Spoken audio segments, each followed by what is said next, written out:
আসসালামু আলাইকুম রহমতুল্লাহি ওয়া বারাকাতুহু। অনেক দিন পর লাইভে আসলাম, ভিডিও বানাইতেছি। আজকে একটা পোস্ট দেখলাম। এখন আমরা মদিনা থেকে প্রায় 200 কিলোমিটার দূরে যাইতেছি। আমাদের সাথে আছে 4 জন বাংলাদেশি ভাই, 3 জন হচ্ছে কক্সবাজারের আর একজন হচ্ছে কিশোরগঞ্জের। উনিও শুইতেছে, আর ওই যে কক্সবাজারের 3 জন, তারা বাপ বেটা, আর ওই যে আরেকজন মানুষ। তো অ্যাকচুয়ালি আমি যে বিষয় বা যে টপিক নিয়ে কথা বলতেছি, আজকে সকালবেলা ফজরের নামাজ পড়ে যখন বাড়াইলাম মদিনা থেকে, তখনই একটা পোস্ট আমার নজর আইল। যিনি দিছে উনি হয়তো উনি আওয়ামী লীগ করে, ওইটা আমিও জানি, কিন্তু এখনো কিছু কিছু মানুষ, কিছু পাগল, ঠিক আছে, ওগরে পাগল কইলেও পাগলকে অপমান করা হবে। পাগলেরও একটা ইয়ে আছে, ওদেরকে পাগল বললেও পাগলের অপমান হবে, ঠিক আছে। পাগলেরও একটা বুঝ আছে, পাগলে কিন্তু নিজের বুঝে, বুঝছেন। ওরা এখনো চিন্তা করে শেখ হাসিনা বাংলাদেশে বীরের বেশি ফিরবে। ওরা ওই শেখ হাসিনাকে ফিরানোর জন্য যত কিছু বাংলাদেশও যত অকারেন্স করা দরকার করবে। আর একটা মার্ডার, একটা খুন, বর্তমান বাংলাদেশে তো হইল খুনের রাজ্য। কারণ যে দেশও খুনের সঠিক বিচার না হয়, ওই দেশও অহরহ খুন খারাপি হবেই। এগুলা দুষ্কৃতিকারী হোক আর বালা মানুষই হোক, ওই দেশে খুন খারাপি হবেই, ঠিক আছে। সঠিক যদি কোরআনের আইন থাকতো, তাইলে খুনের বদলা খুন, ওই বইয়ে দু চারটা ঘটনা ঘটে গেলে পাবলিকে আর ওই খুন খারাপি যাইতো না। তো যে দেশও কোরআনের আইন নাই, এ দেশও ওইরকম হবে। সৌদি আরব কোরআনের আইন আছে, যদি বাদশার ছেলেও খুন করে থাকে কাউকে, সাথে সাথে তারে ফাঁসি দেওয়া হইব, কোনো কথা নাই, কল্লা কাট হইব। তো বাংলাদেশেও তো হইলো সাধারণ নেতার ফুল হইলে তো এতে কোন একটা না 100টা করে, তার কোনো সমস্যা নাই। এইটার নাম হচ্ছে বাংলাদেশ। আর যারা ইসলাম বা ইসলামী আইন শাসন চায় না, ওরা মনে করবেন ওই যেভাবে এই শিয়াল চায় না মুরগি খাসাতে থাক, শিয়াল কিন্তু চায় না মুরগি খাসাতে থাক। শিয়ালের চায় যেরকম মুরগির স্বাধীনতা, যাতে 1-2টা দূরে দূরে খাইতে পারে।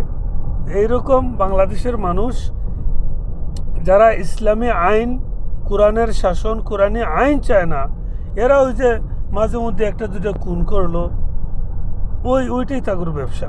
যারা এটা চায় না, ওই খুন করতে পারবে, এই স্বাধীনতাটা চায়।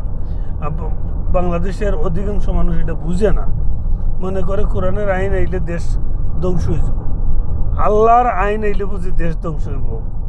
এইরকম যদি কেউ চিন্তা করে, তাইলে এক নাস্তিক এবং কাফের।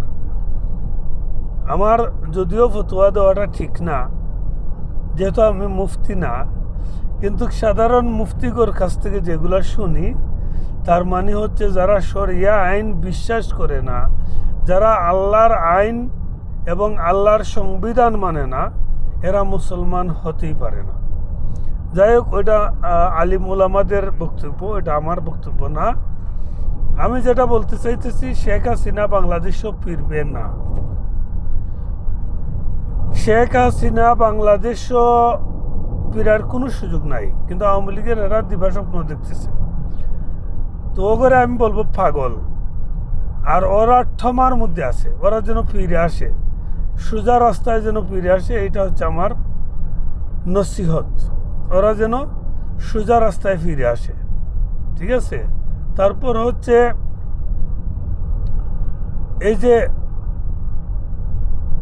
আওয়ামী লীগের দূষর 14 দল, ওগুলো নিষিদ্ধ করতে হইব।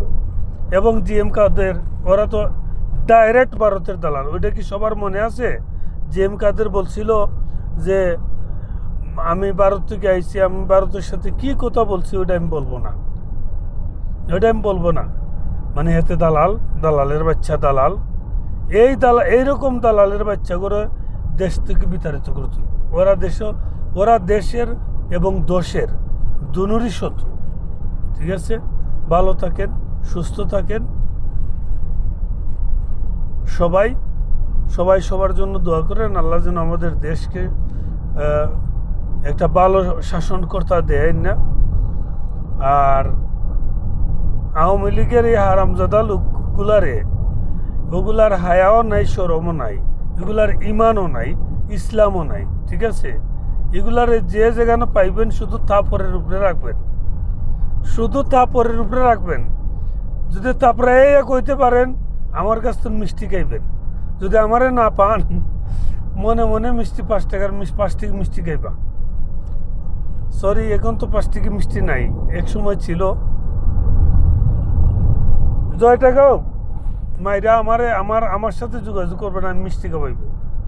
ঠিক আছে, শুধু তাপ্পরের উপরে তাপ্পর দিবেন, দেয়া আমারে ফোন দিবেন, আমার ফেসবুক মেসেঞ্জারও ফোন দিবেন, আমি রিসিভ করবো, আমি টাকা পাঠিয়ে দেবো মিষ্টির জন্য। আওয়ামী লীগ নাম শুনলেই শুধু তাবাইবা, কারণ ওরা দেখেন লাতের কাটল লাতে পাকে, আনা লাতে 6 মাস থাকে, এটা একটা গল্প আমাদের এলাকার। তো ওরা লাতের কাটল, ওরা লাত না দিলে ঠিক হইব না। ঠিক আছে, ওকে, ভালো থাকেন, সুস্থ থাকেন, আল্লাহ হাফিজ।